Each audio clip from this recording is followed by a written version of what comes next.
Welcome back to the deep dive. Today, we're diving into renewable energy, and it seems like it's a topic that's really gaining momentum. Yeah, And it's definitely. not just, our listeners are even sending us sources in other languages, like we even got one in Chinese. Wow.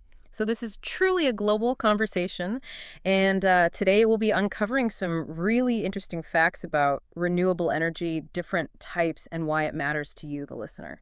Yeah, and you know what's really fascinating about renewable energy is that it's not just this new thing. It's actually deeply rooted in our history. That's a good point. Before fossil fuels became so dominant, humans relied on renewable sources for centuries. Right. I mean, think about it, wood for keeping warm, water mills for power, windmills, grinding grain. It's like we're kind of rediscovering this ancient wisdom in our search for a cleaner future. Exactly. And, those early innovations that you mentioned, they've evolved into some pretty sophisticated technologies now, like the Yeah. wind energy. Oh, yeah. Since 2000, its global capacity's increased like 24 times. 24 times. Wow. What's driving that kind of growth? Well, I think it's a combination of things, really. You have technological advancements that are making wind turbines more efficient, and they're also becoming more affordable at the same time. And then you have this shift in policies, too, like governments are offering incentives to really push the industry forward. Oh, yeah. And, of course, there's also this growing awareness of climate change, Right. right? So more and more people are demanding cleaner sources of energy. Right. So it's kind of like this perfect storm of progress pushing wind energy into the spotlight. Yeah, exactly. And I think it's important to mention that China has been a major player in this whole transformation. Okay. Over the past decade, their wind energy capacity has increased over 100-fold. It's incredible. Wow. 100-fold. They've really become a global leader in wind energy. And, back in 2015, 5 out of the top 10 wind turbine manufacturers were Chinese companies. That says a lot. Yeah, it really shows their commitment to renewable energy. Yeah, it definitely does. It sounds like they're going all in on wind power, but what Yeah. about those massive wind farms that we see popping up offshore? Are those just a trend, or is there real potential there? Oh, no, offshore wind farms are definitely more than just a trend. They're like a significant leap forward because out at sea, the winds are much stronger and more consistent. Oh, right. So these farms can generate huge amounts of clean energy. They're rivaling traditional power plants in scale. It's amazing to imagine entire cities powered by wind farms, dotting the horizon. It's like a scene from the future. Exactly, and it's a future that's within reach. Yeah, that's pretty incredible. Well, let's move on to another powerhouse of renewable energy, hydropower. Okay. We all know about dams, of course, but are there other forms of hydropower out there? Yeah, actually, hydropower is more diverse than people realize. Okay. So you have the classic dams, right, creating reservoirs and harnessing the energy of that falling water. Right. But then there are also run-of-river systems that just divert a portion of river's flow to power turbines. Yeah. And they don't need those massive reservoirs. Oh, interesting. And we can't forget about tidal power either, capturing that energy from the ocean tides. Right. Each approach has its own advantages and consideration. Yeah, for sure. When I think of dams, the first thing that pops into my mind is China's Three Gorges Dam. It's Yeah. just mind-boggling, a capacity of 22.5 gigawatts. That's enough to power millions of homes. Yeah, it really is a testament to the sheer scale of hydropower. Yeah. And, while it's been controversial because of its environmental and social impacts, Right. it does show the immense power we can harness from water. Yeah. And as technology keeps evolving, we're seeing all these new designs of materials and control systems that aim to maximize efficiency and minimize those environmental impacts. It's encouraging to see how even established technologies like hydropower are being pushed to become more sustainable with all this innovation. Okay, so let's shift our focus now to another renewable energy source that's really capturing everyone's attention, solar power. Okay. I'm curious, what are the differences between those sleek solar panels we see everywhere and the concentrated solar thermal systems? So think of it this way. Photovoltaic solar, or Mhm. PV, is like having these tiny little power plants on your roof. Each solar panel is made up of cells that directly convert that sunlight into electricity. And that's what most people think of when they hear solar power. Right, so that's the technology behind those sleek panels that are becoming so popular for homes and businesses. Exactly. But what about concentrated solar thermal? That sounds a lot more well concentrated. Yeah, it uses a completely different approach. So imagine a field of mirrors, all strategically positioned to reflect sunlight onto a central tower. Okay. And this focused sunlight creates this incredibly intense heat. We're talking hot enough to melt steel. Wow. And that heat is then used to generate steam, which drives turbines to produce electricity just like traditional power plants. So it's like a giant magnifying glass generating heat to power entire cities. Yeah. It is. And what I find particularly exciting about solar energy is that the technology is constantly improving. It's Right. becoming more efficient and more affordable all the time. You're absolutely right. As solar technologies continue to advance, their potential to become like a primary power source for the world is growing stronger every day. And, speaking of exciting advancements, let's ride that wave and explore ocean energy. I feel like this is a renewable energy source with so much untapped potential. Yeah, you're absolutely right. The vastness of our oceans offers this huge, largely untapped source of clean energy. It's like this underwater world just waiting to be harnessed. I have to admit, I'm picturing these like futuristic underwater turbines silently generating power from the ocean's currents.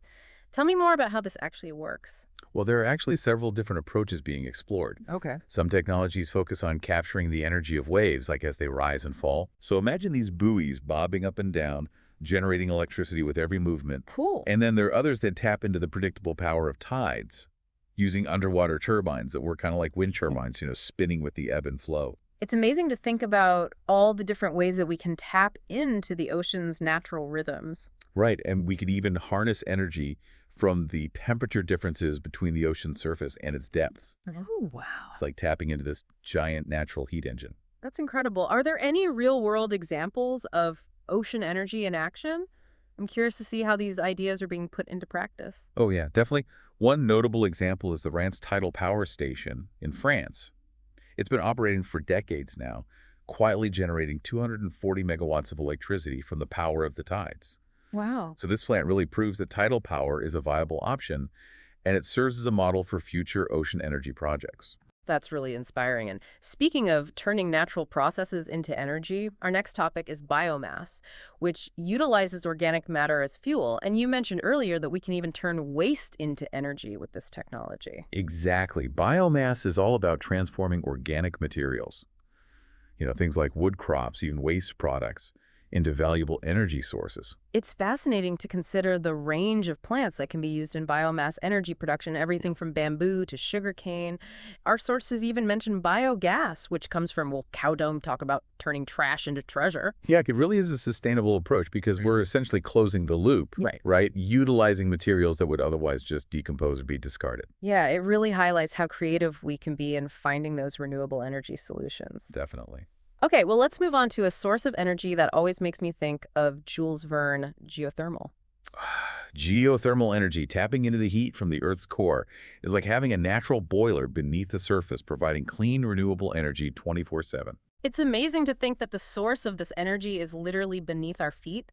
How do we actually access and utilize this geothermal heat? We drill wells deep into the Earth's crust to access these reservoirs of hot water and steam. Okay. And we can use this heat directly for heating purposes, or we can use it to drive turbines that generate electricity, much like those traditional power plants. It sounds like an incredibly efficient and sustainable system now, with all these innovative technologies emerging. I'm curious, what role are governments playing in driving the adoption of renewable energy on a global scale? Well, governments have a crucial role to play in accelerating this transition to a renewable energy future, and they're using a range of strategies to do just that. One strategy that I've heard a lot about is feed-in tariffs. Germany in particular has been quite successful with this approach. Can you explain how these tariffs work? Sure, feed-in tariffs are basically a guaranteed price for renewable energy producers. They ensure that anyone who generates electricity from renewable sources, whether it's a large wind farm or solar panels on your roof, can sell that electricity to the grid at a fixed, favorable rate. So it's like a safety net for investors, giving them that confidence to invest in renewable energy projects. Exactly.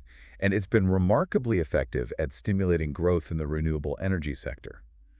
Germany, for example, has seen a dramatic increase in renewable energy production, thanks in part to their feed-in tariff program. That's a fantastic example of how policy can drive real change, but are feed-in tariffs the only tool in the government's toolbox? Oh, not at all. Governments are experimenting with a bunch of different mechanisms to incentivize renewable energy development. Oh, okay. Tax credits, for example, can make renewable energy systems more affordable for individuals and businesses. Right. And there are also auctions where companies bid for the right to develop renewable energy projects. It sounds like governments are getting pretty creative with their approaches. They really are. And it's this experimentation, this willingness to try different things that's driving progress. Our sources even mentioned Ontario, Canada, which saw a surge in global investment in renewable energy after implementing a really favorable feed-in tariff. Interesting. It just goes to show the power of well-designed policies to attract investment and speed up change. It's inspiring to see how government action can create those ripple effects throughout the market. Well, let's take a step back now and examine the pros and cons of renewable energy. What are some of the economic benefits that are driving this global shift? One of the most compelling advantages of renewable energy is that it's becoming more and more affordable. Okay. While those fossil fuel prices tend to fluctuate and they generally rise over time, Right. the cost of renewable energy technologies like solar and wind has been steadily decreasing. It sounds like we're really witnessing a major shift in the economics of energy. We are, as those renewable energy technologies mature and we achieve economies of scale, their costs continue to drop, making them increasingly competitive with traditional fossil fuels. And in many cases, they're already cheaper. Wow. Yeah. This shift has the potential to create huge economic opportunities, right? I'm thinking about like the rise of green jobs, the chance to reduce our dependence on imported fuels, and just the overall stability it could bring to energy markets. Yeah, you're hitting all the key points. Renewables can be a real engine for economic growth and job creation. They can help stabilize energy prices and shield countries from those volatile swings in the global fossil fuel market. It's a win-win for economies and the environment. Speaking of the environment, we can't forget the massive environmental benefits of renewable energy. It's like a crucial weapon in the fight against climate change. Absolutely. Renewable energy sources produce little to no emissions during operation, making them a much cleaner alternative to those fossil fuels, which release all those harmful greenhouse gases into the atmosphere. Our sources highlight some impressive examples of how renewables are already making a difference. Germany, for instance, managed to reduce its CO2 emissions by a staggering 120 million tons back in 2010, thanks to its investments in renewable energy. That's a pretty remarkable achievement, and it really shows the tangible impact renewable energy can have in reducing our carbon footprint. It's a powerful reminder that we do have the solutions to combat climate change. It's just a matter of implementing them on a larger scale. However, I think it's important to acknowledge that even renewable energy can have environmental impacts. It's not just a simple case of swapping one energy source for another and calling it a day. You raise a really important point. While renewable energy sources are generally much cleaner than fossil fuels, they're not completely without impact. Right. It's essential to consider the full life cycle of these technologies, from manufacturing those solar panels and wind turbines to their eventual disposal. For example, we need to make sure that we're not creating new problems while we're trying to solve old ones, like the potential for hazardous materials and solar panels ending up in landfills. Exactly. Responsible sourcing of materials, efficient recycling programs, and minimizing waste throughout that entire renewable energy supply chain are all crucial for making sure these technologies truly live up to that promise of sustainability. It's a great example of how we need to think holistically about the environmental impacts of our choices. Well, let's switch gears now and explore another key element in the renewable energy transition and social acceptance. What are people's attitudes toward these new energy sources? Public perception is shifting pretty rapidly. Our sources point to surveys showing that people are increasingly supportive of renewable energy. Many are even willing to pay slightly higher energy prices if it means combating climate change and creating a healthier environment. It seems like people are beginning to understand that there's more at stake than just the cost of energy. We're talking about the future of our planet. Precisely. There's a growing awareness that we're all interconnected, and our energy choices have consequences for everyone, not just ourselves. This growing consciousness is a really powerful force that's driving the transition to a more sustainable future. It's encouraging to see that shift in perspective, but it's not just about large-scale projects and government policies, right? Individuals and communities also have a role to play. Absolutely. Think about those rooftop solar panels that we see popping up everywhere. Right. People are taking energy production into their own hands, becoming prosumers, both producers and consumers of energy. It's pretty fascinating. Yeah, it's like a democratization of energy. Yeah, Empowering individuals and communities to be part of the solution. exactly. And this shift towards decentralized energy systems where energy production is distributed rather than concentrated in a few large power plants has the potential to make our energy systems more resilient and responsive to local needs. It's a vision of a more sustainable, equitable, and resilient energy future, one where communities are empowered and the environment is protected. But like any major societal shift, there will be challenges. What are some of the obstacles we need to overcome to fully realize this vision? One of the biggest hurdles is the inertia of existing systems. We have this massive infrastructure built around fossil fuels, power plants, pipelines, vehicles. Even the way our cities are designed, transforming these systems is going to require significant investment, political will, and a willingness to embrace new ways of thinking. It's like turning a giant ship around. It takes time, effort, and a clear vision of where we're headed. Precisely. And that's where innovation comes in. We need to develop new technologies, refine existing ones, and find creative ways to integrate renewable energy sources into our current infrastructure. And it's not just about technology either. It's about changing our behaviors, adopting more energy-efficient practices, and making conscious choices about the energy we use. Absolutely. It's a collective effort that requires individuals, businesses, and governments to work together. While we've been discussing these challenges, I've been thinking about your earlier point about the historical context of renewable energy. It's fascinating how we've come full circle from relying on renewables for centuries to embracing fossil fuels, and now back to recognizing the importance of those sustainable energy sources. It's like we're rediscovering ancient wisdom through the lens of modern technology. Exactly. And it makes me wonder, what will future generations think about our current efforts to transition to a renewable energy future? Will they see it as a turning point, a moment where we finally started to take our responsibility to the planet seriously? Those are great questions. I, I believe they will look back on this period as a time of great transformation, a time when we faced this monumental challenge and chose to embrace innovation and collaboration to create a better future. I like that perspective. It's a reminder that we're not just dealing with technical challenges here. We're shaping the narrative of human progress. Precisely. And it's a narrative that will continue to unfold as we explore those possibilities and challenges of the renewable energy transition. It really is amazing to think about how human history is kind of bending towards sustainability. But let's zoom back into the present, because our deep dive isn't over yet. Yeah, you're right. There's still a lot to uncover. And as we move towards this renewable energy future, it's not just about swapping out fossil fuels. It's about rethinking how our entire energy system works. It's like we're on the verge of this complete energy makeover. What are some of the changes we might see in this new energy landscape? Well, imagine a world where energy is more distributed and intelligent. Instead of relying on these huge power plants, we could have this network of smaller localized sources, like rooftop solar panels, community wind farms, even microhydro systems tucked away in unexpected places. It's like turning our whole energy system into this dynamic, interconnected web. What role would technology play in making this vision a reality? Oh, technology would be the backbone of this whole transformation. Smart grids, for instance, can intelligently manage that energy flow, balancing supply and demand in real time. And then you have advanced energy storage systems like batteries, can store that excess energy from renewable sources, making sure there's a steady supply, even when the sun isn't shining or the wind isn't blowing. So it's not just about generating clean energy, it's about managing it efficiently and making sure it's there when we need it. What about the impact on our daily lives? How would this transition change the way we power our homes and businesses? Well, picture this. Your house becomes its own little mini power plant, generating energy from solar panels on the roof.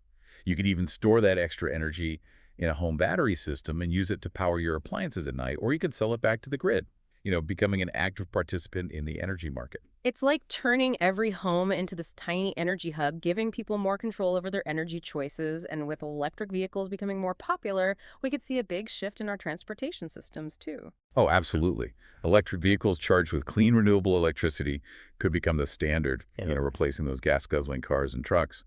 And we could see charging stations integrated into our homes, our workplaces, public spaces, making it super easy to charge up on the go. It's really exciting to imagine a future where transportation is both clean and efficient. But as with any major change, there are going to be bumps in the road. What are some of the biggest hurdles we'll need to overcome? Well, one challenge is that inertia of the existing systems that we've talked about. Yeah. We have this huge infrastructure built around those fossil fuels pipelines, refineries. The millions of vehicles already out there transforming all of that is going to require some serious investment, innovative solutions, and a willingness to embrace new technologies and ways of thinking. It's like trying to build a new energy system while we're still relying on the old one. It's a complex transition for sure. Yeah, it is, and it's not just about the infrastructure Right. either. We also need to address the issue of intermittency with renewable energy sources. Right, because solar power is only available when the sun is shining, and wind power depends on, well, the wind blowing. Exactly. So how do we ensure a reliable energy supply when we're dealing with these fluctuations in renewable energy generation? Right, that's a good question. Well, that's where energy storage and grid management technologies come in advanced battery systems. Pumped hydro storage, even compressed air energy storage can help balance out those intermittent renewables, storing that extra energy when it's abundant and releasing it when it's needed. It sounds like a delicate balancing act for sure, coordinating that energy supply and demand in real time. It is, but it's a challenge that engineers and innovators are tackling head on, developing those new technologies and strategies to make this transition as smooth as possible. That's good to hear. It's encouraging to know that those challenges are being addressed. But it's not just about the tech, right? There's also the human element. How do we make sure that this transition to a renewable energy future is fair and equitable for everyone? That's a crucial point. Yeah. The transition to a renewable energy future has to be inclusive and equitable, ensuring that everybody benefits from this transformation. So what are some ways we can achieve that? Well, for starters, we need to make sure that the costs and benefits of this transition are shared fairly. We need to create job training programs to help those workers transition from those fossil fuel industries to the renewable energy sector. And we need to address energy poverty, make sure everyone has access to clean, affordable energy. So we're talking about a social and economic transformation as much as a technological one. Exactly. It's a transformation that requires careful planning, community engagement, and a commitment to social justice. We can't leave anyone behind in this transition to a more sustainable future. It's a good point. It's a reminder that technology alone can't solve our energy challenges. It really takes a shift in our values and a commitment to creating a more just and sustainable world. Well said. And as we wrap up this deep dive, I want to leave our listeners with one final thought. The transition to a renewable energy future is not just about reducing emissions or lowering costs. It's about creating a better world for ourselves and for generations to come. It's about taking responsibility for our planet, embracing innovation, and working together to build a brighter, cleaner, and more equitable energy future. Thanks for joining us on this journey into the world of renewable energy. And until next time, keep exploring, keep learning, and keep asking those questions. The future of energy is in our hands.